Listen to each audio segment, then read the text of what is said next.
Salut les gars. Du coup, voilà, je vous présente mon petit Baja 5B Flux, donc en électro. On est en 12S avec le Hobby-Wing Max 5 G2 là. Et le moteur 56-118 en 550 kV. Bon voilà, la voiture elle a déjà pas mal roulé. Et là je vous fais un petit run tranquille sur Abidjan. Spot habituel. Donc il a plu hier.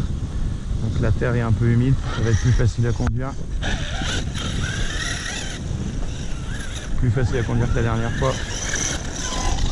On a quand même une bonne adhérence.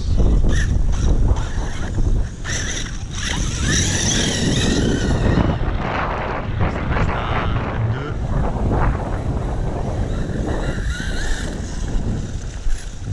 2. Ça marche bien. On va regarder le temps. Ok.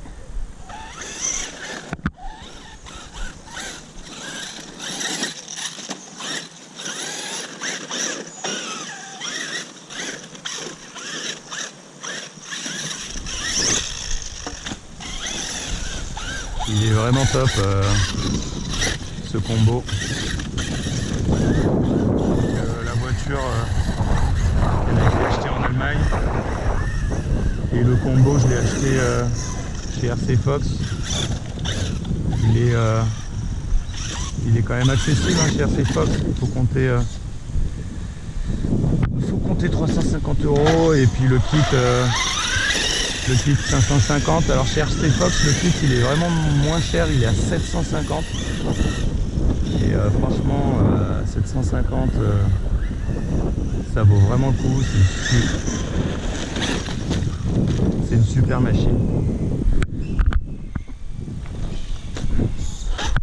Alors au niveau des batteries je roule avec des 6S, donc 2x6S 4500 mAh. Vous allez voir l'autonomie.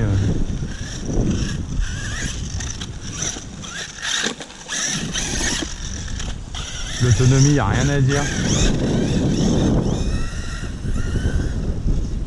C'est juste, si je peux trouver un point négatif sur cette machine, c'est le carter de transmission, carter de protection là, qui est franchement,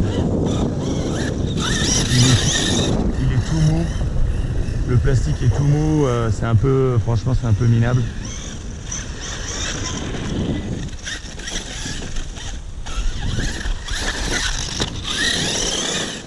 Et il y a aussi les pneus d'origine qui sont pas terribles. Alors la chance qu'on a, c'est que sur AliExpress il y a des bons, enfin, il y a des bons pneus.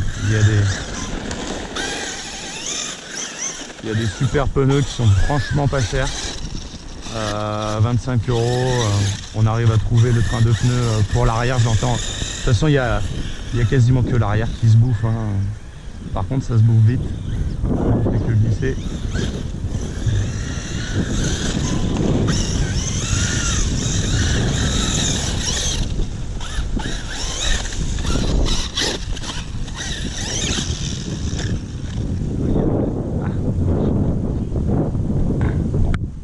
Ça compte pas.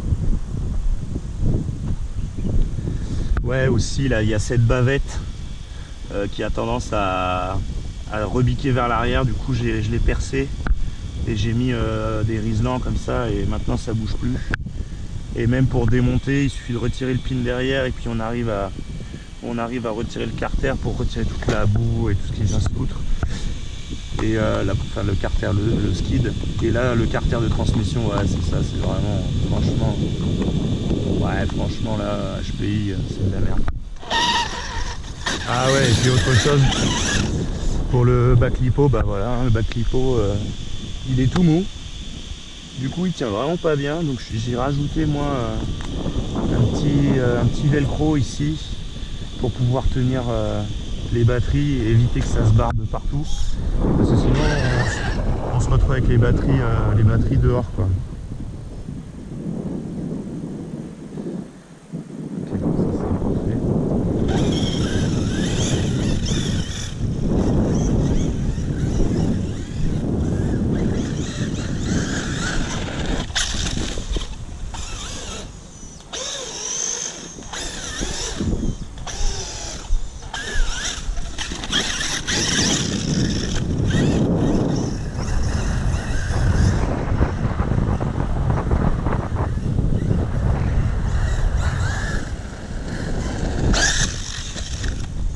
Vache. Ah, je suis peut-être allé un peu fort.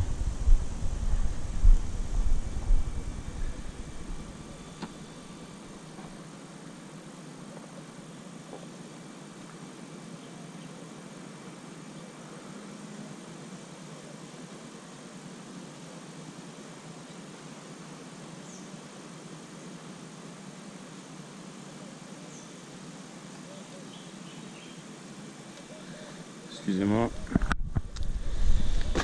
Il y a du boulot. On va pas se plaindre.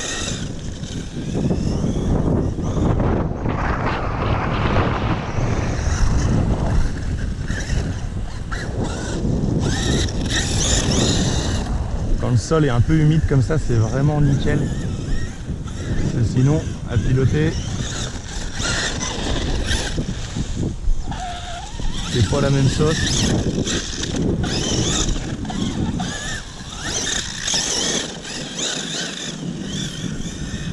Alors, franchement, la vitesse max, j'en sais rien du tout.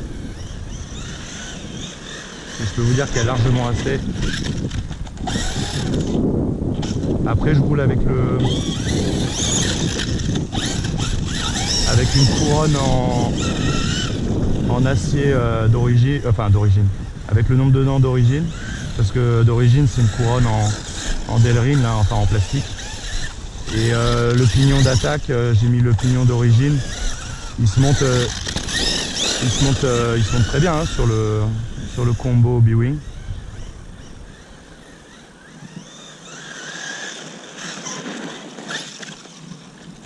Oh là là, ouais. Je suis pas réveillé ou quoi? Il est tôt mais quand même.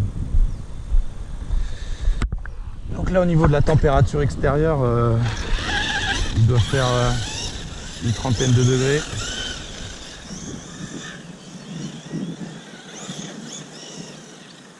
Une trentaine de degrés.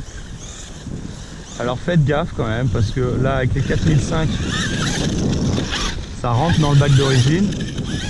Mais j'ai acheté des 6000 de chez Z et ça rentre pas. Alors ça pourrait rentrer en retirant le bac. Mais le problème c'est qu'après la batterie elle est quand même un petit peu exposée.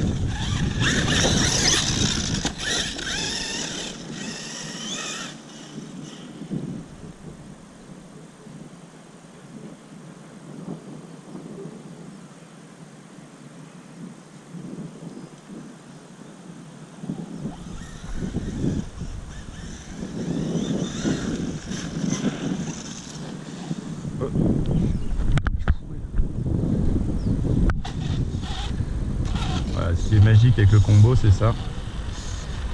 Le combo à capteur, c'est que on peut vraiment piloter les gaz de manière très très précise. Alors moi j'ai une radio complètement basique, hein, j'ai la radio du DF7 avec simplement ouais. Désolé les gars, petite coupure. Il n'y avait plus de place dans la carte SD. J'ai pas fait le plein. Je l'ai pas vidé plutôt. Ouais donc je sais plus ce que je disais.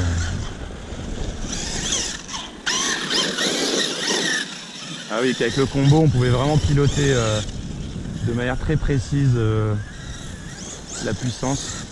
Et ça franchement c'est super bien parce que du coup en K2 ça fait la différence. Ouf. Ah ben.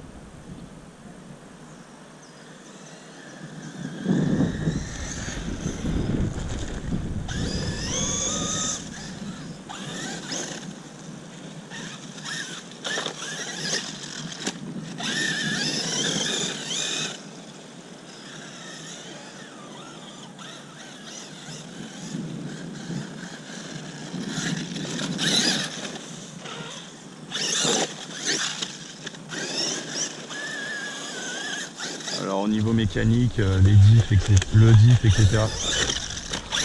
Franchement, il n'y a rien à dire.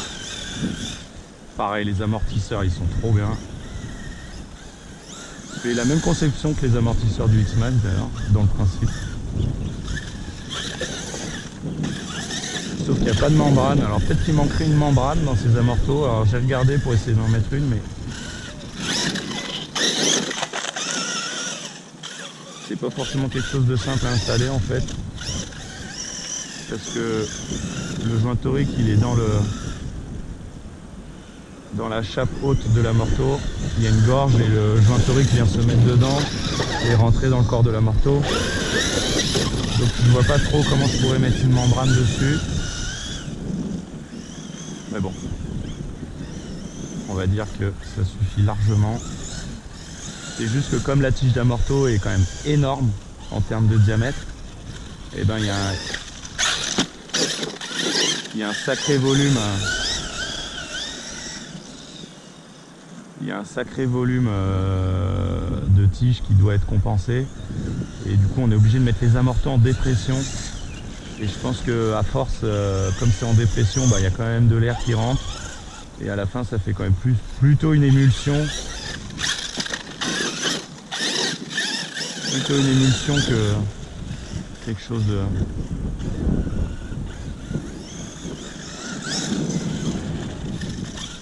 Ah, la voiture elle demande d'être concentrée quand même, hein.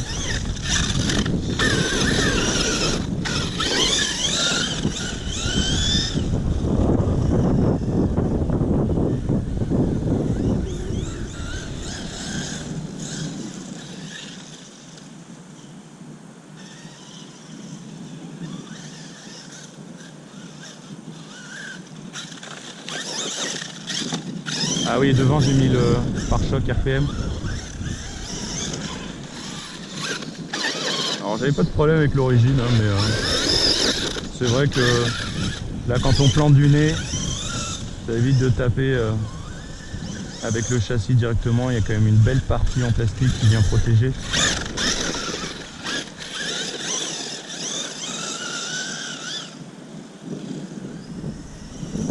Ouais, la magie du 4.2 quoi, c'est que quand tu accélères là ça...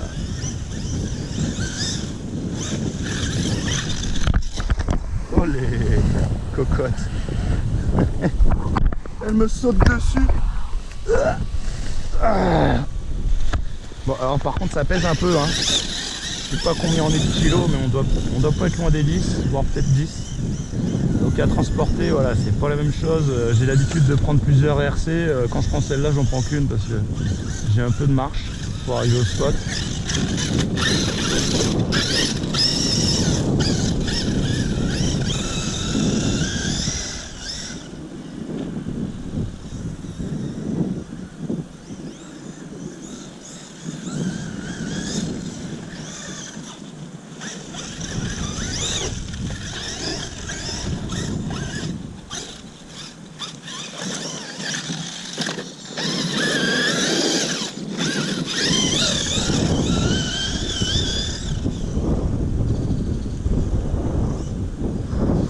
Moi je vais pas la modifier plus que ça, la machine, je trouve qu'elle est très bien comme ça. Il y en a qui mettent le frein à l'avant, alors effectivement pour le freinage, comme on freine qu'avec les roues arrière hein, en électrique,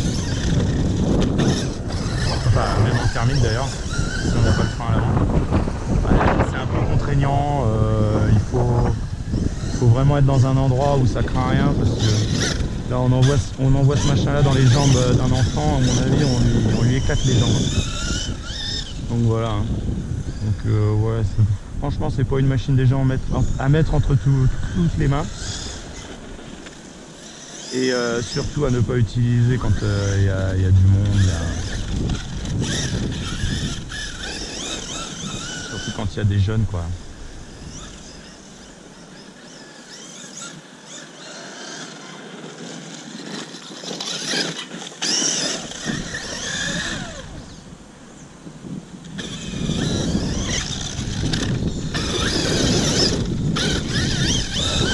Ah ouais, si, j'ai les soufflets de cardan qui se sont déchirés avec les herbes qui se foutent autour. Donc si je peux vous donner un conseil, regardez bien quand vous avez des herbes autour des axes de cardan, parce que à la longue ça bouffe les soufflets. Je suis pas sûr que les soufflets aient une valeur ajoutée si importante que ça. Le seul point positif que je leur trouve, c'est que du coup on peut les graisser, on peut bien graisser le cardan, le dog bone. Et du coup comme il est bien graissé, bah forcément il doit s'user un peu moins. Après c'est à double tranchant, parce que si le cardan, si le soufflet est pété, il y a la terre qui se fout dedans. Et la terre plus graisse, ouais, ça fait une pâte abrasive, c'est pire que tout, quoi. Globalement, sur toutes les RC, il n'y en a pas. Je pense que s'il n'y en avait pas, ce serait pas un problème. Alors, typiquement, tac. Voilà, pour éviter que ça bousille le soufflet de cardan, je sors la machine. Au lieu d'insister.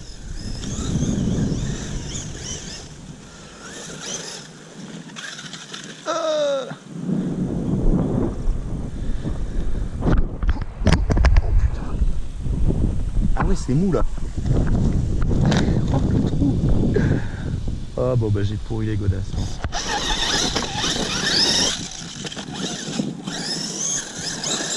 En plus là c'est quand même pas une terre.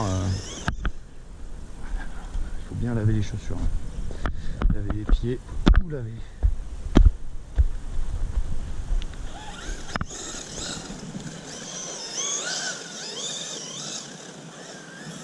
Alors comme je disais, hein,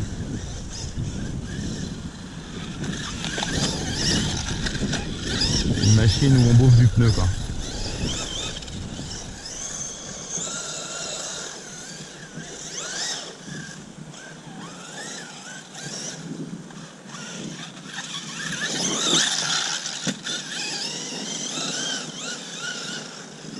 Et le setup de suspension il est vraiment pas mal. Ça fait un peu pompe à vélo sur les premiers centimètres.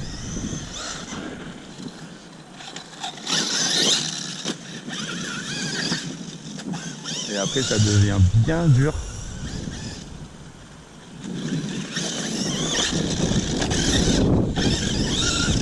Oh la vache.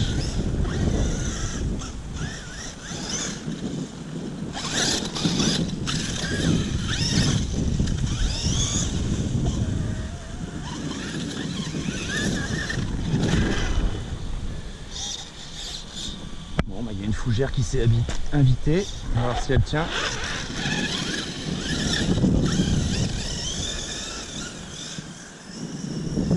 Et si les fougères elles sont solides, hein. Bon, je vais quand même la retirer parce que si ça tourne autour des roues.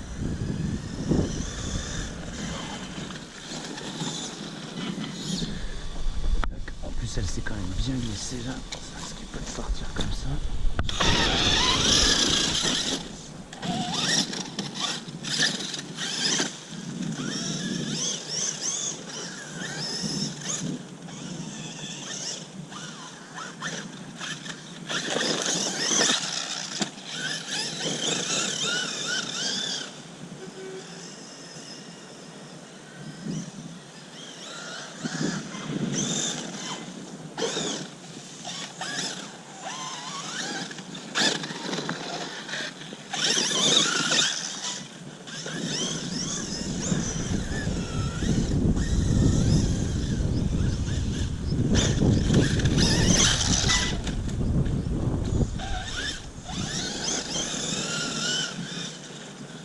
L'avantage sur une terre un peu meuble comme ça, c'est que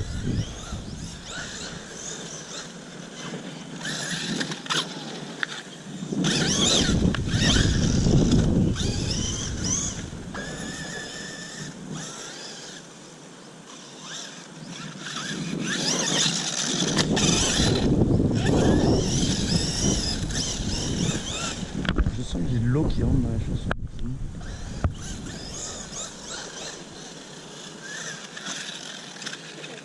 Alors on va pas faire la même erreur, on va faire le tour. Hop. Tac. Ouais, là. Elle est dégueulasse. Oula.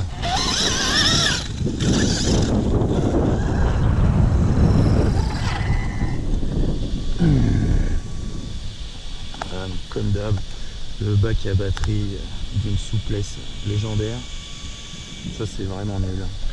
Donc ça, et le cache de transmission qui est vraiment à jeter quoi. À jeter. Je me demande même s'il ne vaudrait mieux pas que je le retire. Moi je me dis tant qu'il marche. Parce que bon avec la quand même avec la couronne en acier, je pense pas avoir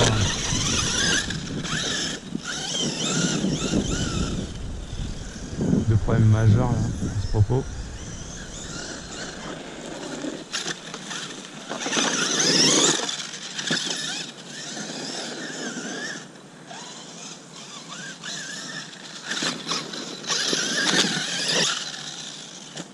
C'est beau celui-là.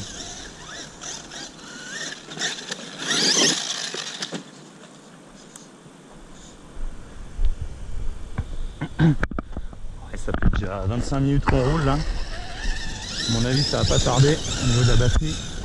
Bon après comme je fais des sauts et je fais pas des grosses lignes droites, ça devrait tenir encore un peu.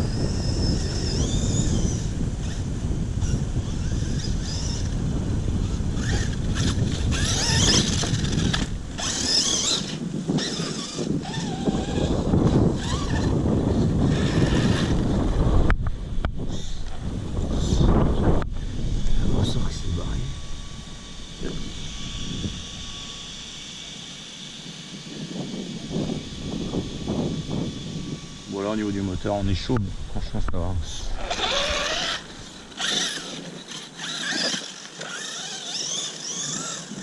Je suis pas dans l'économie, je fais gaffe à rien, je pense à rien, je pense qu'à rouler et le setup fait le reste. Ouais, il y a encore beau reste. Hein.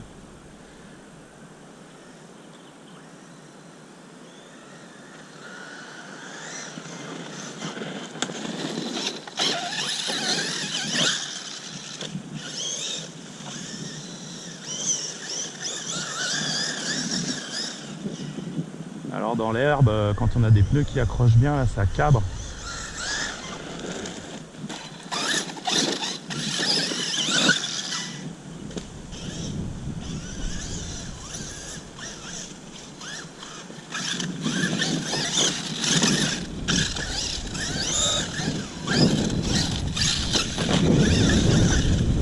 Ah, pris de la poussière dans la tronche.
Ah voilà, coupure. Ouais, voilà, ça fait 30 minutes.